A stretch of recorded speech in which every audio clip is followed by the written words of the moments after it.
امن والا شہر قرآن کا القرآن آئی ہے قرآن میں اس کی شان دیکھو جا بجا قرآن اور مکے کی شان. الحمدللہ رب العالمین والصلاة والسلام علی خاتم النبیین اما بعد فاعوذ باللہ من الشیطان الرجیم بسم اللہ الرحمن الرحیم الصلاة والسلام علیکہ یا رسول اللہ وعلی آلکہ واصحابکہ یا حبیب اللہ الصلاة والسلام علیکہ یا نبی اللہ وعلی آلکہ واصحابکہ یا نور اللہ. فرمانے آخری نبی مکی مدنی صلی اللہ تعالی علیہ وآلہ وسلم، جب تم میں سے کوئی وضو سے فارغ ہو تو اشہد ان لا الہ الا اللہ وان محمدا عبدہ ورسولہ پڑھے، پھر مجھ پر درود شریف پڑھے. جب وہ یہ پڑھے گا اس کے لیے رحمت کے دروازے کھول دیے جائیں گے. سبحان اللہ. درود پاک پڑھنے والے کے لیے رحمت کے دروازے کھول دیے جاتے ہیں. کسی عاشق رسول نے کہا مومنو ہے رحمت حق کا ورود، با ادب تم کیوں نہیں پڑھتے درود. صلو علی الحبیب صلی اللہ تعالی علی محمد وعلی آلہ وصحبہ وبارک وسلم. قرآن کریم میں اللہ پاک نے مکہ مکرمہ کے فضائل بیان کیے، اس کی صفات کا تذکرہ کیا، مکے کو مختلف ناموں سے یاد فرما کر اس کی قسم ارشاد فرما کر اس کی فضیلت کو ظاہر کیا. مکہ مکرمہ میں جو کعبہ ہے اس کو اللہ کریم نے مختلف ناموں سے نوازا. ان میں ایک نام ہے عتیق. ہمارے یہاں نام بھی رکھا جاتا ہے عتیق نا. صدیق اکبر رضی اللہ تعالی عنہ کا لقب بھی ہے عتیق. تو کعبے کا ایک نام عتیق بھی ہے. کیا معنی اس کے؟ آزاد، کوئی اس پر قبضہ نہیں کر سکتا. اور سورہ حج کی آیت نمبر 29 میں ارشاد ہوا وَلْيَطَّوَّفُوا بِالْبَيْتِ الْعَتِيقِ، اور اس آزاد گھر کا طواف کریں. طواف کرنے والے اللہ کا حکم پورا کرتے. سبحان اللہ. تو کعبے کی بڑی شان ہے، بڑی عظمت ہے. کوئی ظالم کعبے پر قبضہ نہیں کر سکتا، اس کے مالک ہونے کا دعویٰ نہیں کر سکتا. یہ لوگوں کے قبضے سے، لوگوں کی ملکیت سے آزاد ہے، اور جو اس پر قبضہ کرنے کی کوشش کرے اللہ اس کو تباہ کر دیتا ہے. سورۃ الفیل اور اس کی تفسیر پڑھیں.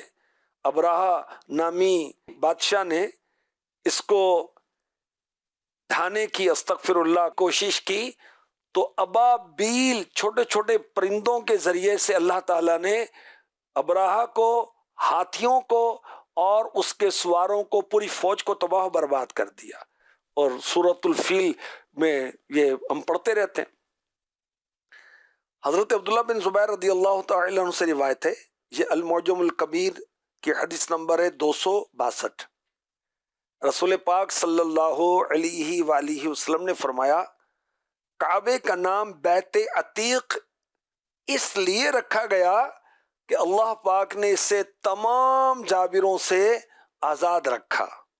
سبحان اللہ. اور ترمذی شریف کی روایت ہے بیت اللہ کو عتیق صرف اس لیے کہا گیا کہ کبھی کسی جابر کو اس پر غلبہ حاصل نہیں ہوا. ظالم نے، جابر نے اس پر قبضہ کی کوشش کی، حملہ کیا، اٹیک کیا، تو وہ کامیاب نہیں ہو سکا، اور اس کا بہت ہی بھیانک اور عبرت ناک انجام ہوا. تفسیر رازی جو ہے، امام فخر الدین رازی رحمۃ اللہ تعالی علیہ کی قرآن پاک کی تفسیر، اس میں لفظ عتیق کے 5 معنی بیان کیے گئے.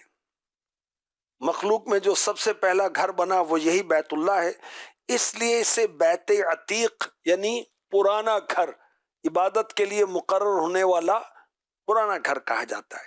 اور یہ بیت المقدس سے بھی پرانا ہے، یعنی زمین کے اوپر سب سے پہلے جو عبادت کے لیے مسجد بنائی گئی وہ مسجد الحرام ہے۔ ان اول بیت وضع للناس للذی ببکہ، یہ قرآن کریم میں فرمایا گیا، اور حدیث پاک میں ہے کہ سب سے پہلے زمین پر مسجد حرام بنائی گئی۔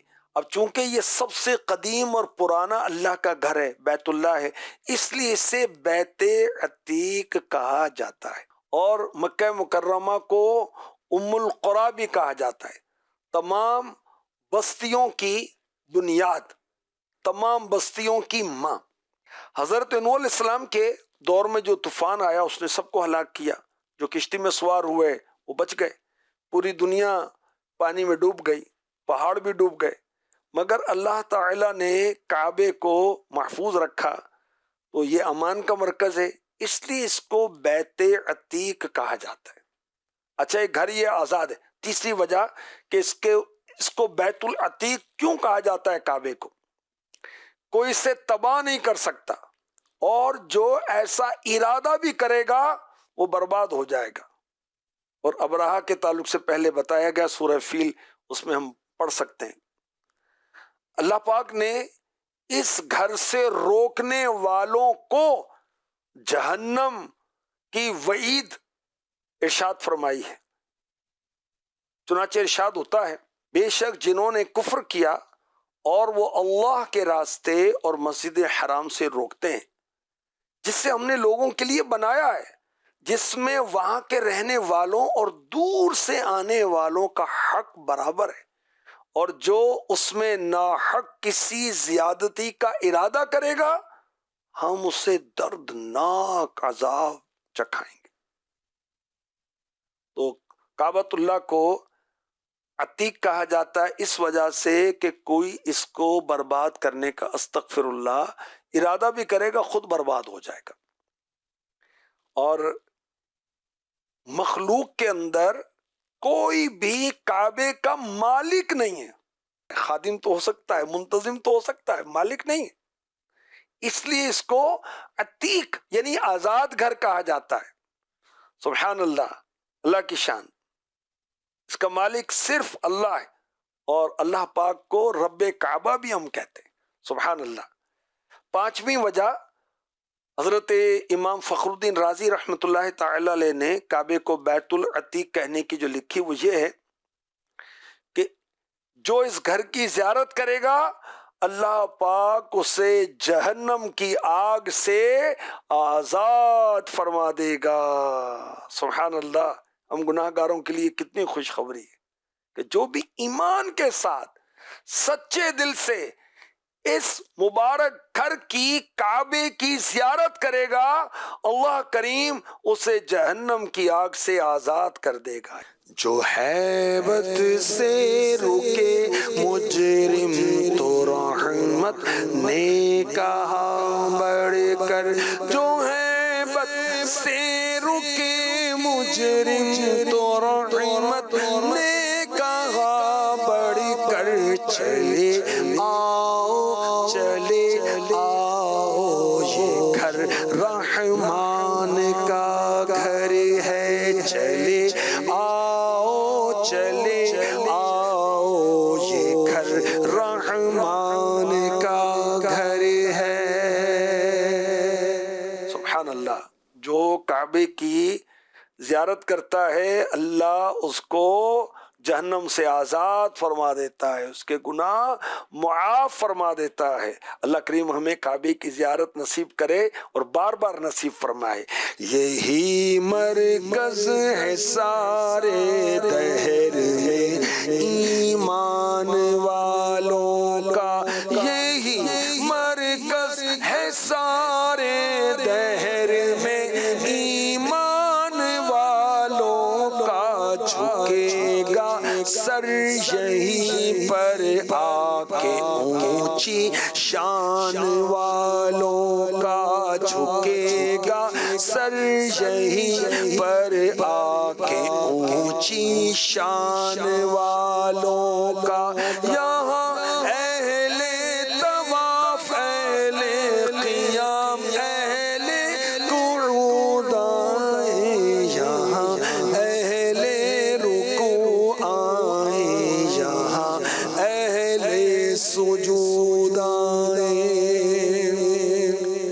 سبحان اللہ، پوری کائنات میں، پوری دنیا میں مسلمانوں کا جو قبلہ ہے وہ کعبہ ہے، اور طواف کرنے والے یہاں آتے ہیں، عبادت کرنے والے یہاں آتے ہیں، رکوع کرنے والے یہاں آتے ہیں، سجدہ کرنے والے یہاں آتے ہیں۔ اللہ کریم ہمیں بھی اپنے پاک گھر کی زیارت بار بار نصیب فرمائے۔ تورات شریف میں ہے، حضرت سیدنا وہب بن منبہ رحمۃ اللہ علیہ فرماتے ہیں اللہ پاک قیامت کے دن اپنے 7 لاکھ مقرب فرشتوں کو بھیجے گا، جن میں سے ہر ایک کے ہاتھ میں سونے کی، گولڈ کی ایک چین ہوگی، زنجیر ہوگی۔ اللہ پاک فرمائے گا جاؤ کعبے کو ان زنجیروں میں باندھ کر محشر کی طرف لے آؤ۔ فرشتے جائیں گے، کعبے کو زنجیروں سے باندھ کر کھینچیں گے۔ ایک فرشتہ پکارے گا اے کعبۃ اللہ چل، کعبہ مبارکہ کہے گا میں نہیں چلوں گا جب تک میرا سوال پورا نہ ہو جائے۔ آسمانی فضا سے فرشتہ پکارے گا تو سوال کر۔ کعبہ اللہ کی بارگاہ میں عرض کرے گا یا اللہ تم میرے پڑوس میں مدفون یعنی دفن ہونے والے مؤمنین کے حق میں میری شفاعت قبول کر۔ کعبہ آواز سنے گا میں نے تیری درخواست قبول کر لی۔ حضرت وہب بن منبہ رحمۃ اللہ تعالی علیہ فرماتے ہیں پھر مکہ مکرمہ میں دفن ہونے والوں کو اٹھایا جائے گا، ان کے چہرے سفید ہوں گے، سب احرام کی حالت میں کعبے کے گرد جمع ہو کر تلبیہ کہہ رہے ہوں گے لبیک اللہم لبیک لبیک لا شریک لک لبیک ان الحمد والنعمت لک والملک لا شریک لک۔ فرشتے کہیں گے کعبہ اب تو چل، کعبہ کہے گا میں نہیں چلوں گا جب تک میری درخواست قبول نہ کی جائے۔ فضائے آسمانی سے فرشتہ پکارے گا تو مانگ تجھے دیا جائے گا۔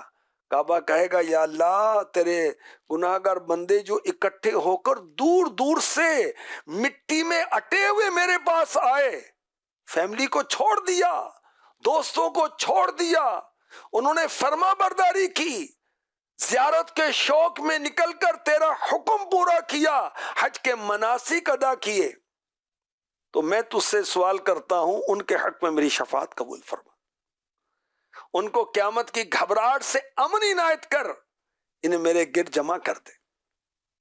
فرشتہ آواز دے گا کعبہ ان میں ایسے لوگ بھی ہوں گے جنہوں نے تیرے طواف کے بعد بھی گناہ کیے ہوں گے اور گناہوں پر اصرار کر کے اپنے اوپر جہنم واجب کر لیا ہوگا۔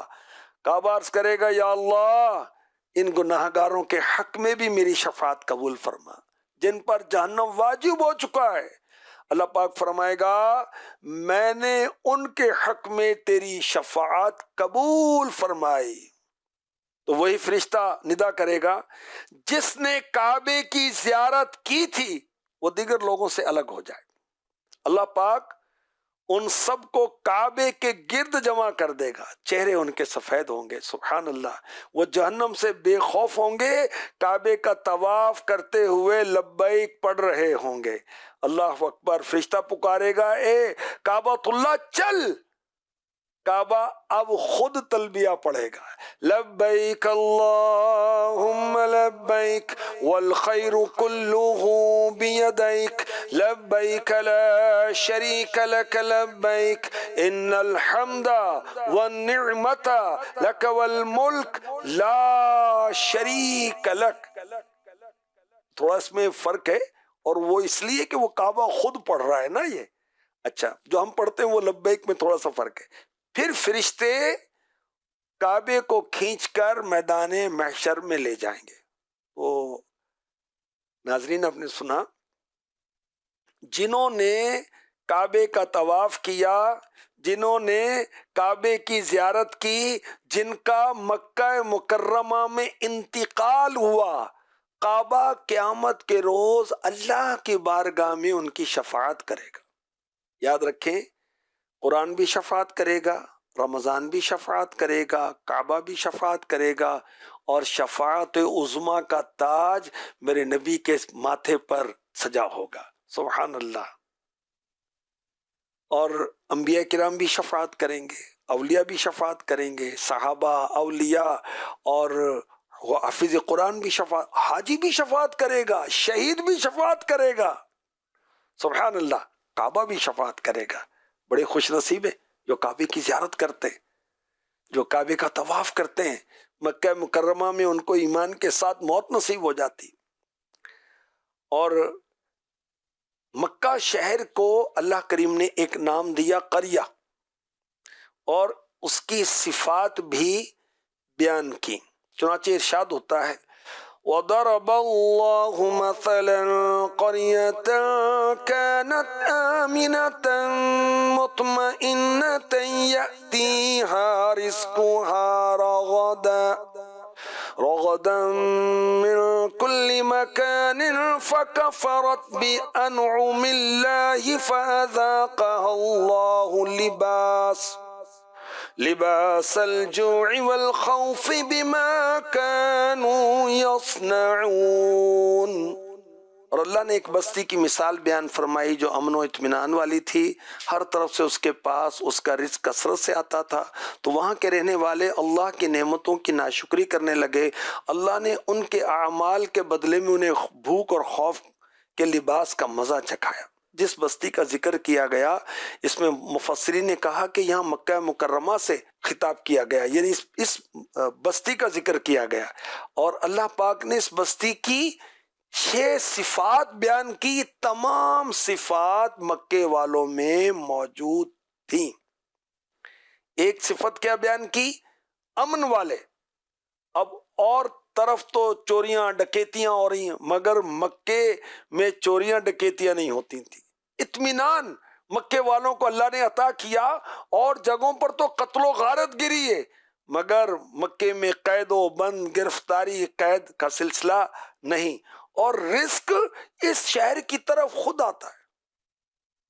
وہاں پر کھیتی نہیں ہے، مکے میں باغات نہیں ہے، مگر رزق خود چل کر یہاں پر آتا ہے۔ اب دیکھیں اس وقت دنیا بھر کی نعمتیں مکے میں دن رات، پورا ہفتہ، پورا سال پائی جاتی۔ سبحان اللہ، دنیا بھر کے پھل، دنیا بھر کے غلے، دنیا بھر کی اجناس مکے میں ہر موسم میں پورا سال پائی جاتی ہے۔ سبحان اللہ، اور اس میں فراوانی بھی ہے۔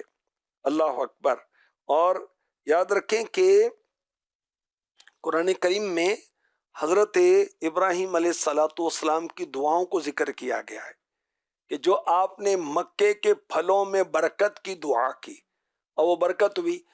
طائف مکے کے قریب ہی ہے، اس کا موسم اللہ کی شان ہے، اس کا موسم تو ٹھنڈا ہے، مکے کی طرح گرم نہیں ہے، اور وہاں پھل اور سبزیاں ہوتی ہیں، وہ وہاں سے مکے میں آتی ہیں، اور پھر دنیا بھر سے وہ پھل جو ہیں مکے میں بھی حاضری دیتے ہیں، مدینے میں بھی حاضری دیتے ہیں۔ کیا شان ہے مکے کی، سبحان اللہ۔ ہم نے سنا کہ حضرت امام فخر الدین رازی رحمۃ اللہ تعالی علیہ نے یہ لکھا کہ کعبے کو بیت العتیق کیوں کہا جاتا ہے۔ پہلی وجہ بیان کی کہ یہ پہلا عبادت والا گھر ہے، یعنی پہلی مسجد ہے۔ دوسری وجہ بیان کی کہ یہ آزاد گھر ہے، نوح علیہ السلام کے طوفان کے اندر یہ غرق ہونے سے بچا۔ اور بیت العتیق کعبے کو اس لیے بھی کہتے ہیں یہ آزاد گھر ہے، کوئی اس سے تباہ نہیں کر سکا، جو تباہ کرنے کا ارادہ بھی کرے گا خود تباہ ہو جائے گا، خود ہلاک ہو جائے گا، جیسا کہ اصحاب فیل کے ساتھ ہوا، ہاتھی والوں کے ساتھ ہوا، ابراہ کے ساتھ ہوا۔ اور کعبے کو بیت العتیق اس لیے کہا جاتا ہے کہ مخلوق میں کوئی بھی اس کا مالک نہیں۔ ہر مکان کسی نہ کسی کی ملکیت میں ہوتا ہے، ہر محل کسی نہ کسی کی ملکیت میں ہوتا ہے، کوئی اس کا آنر ہوتا ہے، مگر مخلوق میں کوئی بادشاہ، کوئی حکومت یہ نہیں کہہ سکتی کعبہ اس کی جاگیر ہے، کعبہ اس کی پراپرٹی ہے۔ اللہ اکبر۔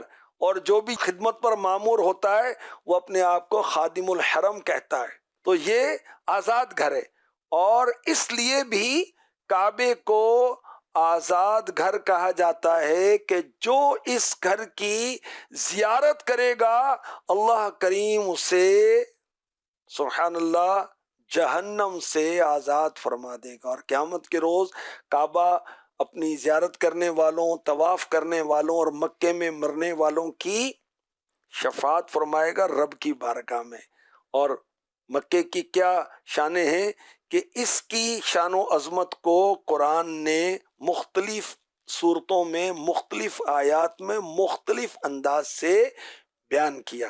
اللہ کریم ہمیں بھی کعبہ دکھائے، حج کی سعادت نصیب فرمائے، اور ہم بھی حالن قالن کہہ رہے ہوں حاضر ہے تیرے دربار میں ہم، اللہ کرم اللہ کرم دیتی ہے صدا یہ چشم نم، اللہ کرم اللہ کرم، اللہ کرم اللہ کرم، اللہ کرم اللہ کرم، میری آنے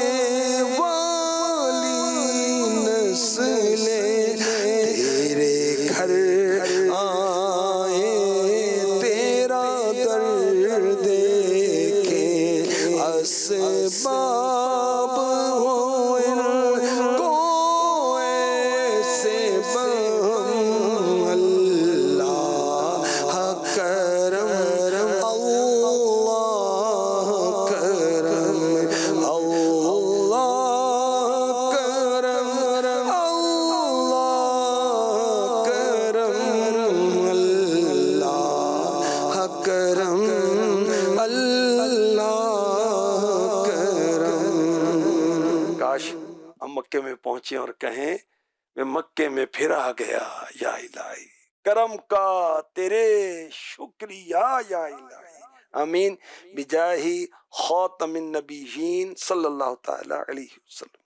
امن والا شہر قرآن کا ام القرآن، آئی ہے قرآن میں اس کی شان دیکھو جا بجا، قرآن اور مکے کی شان۔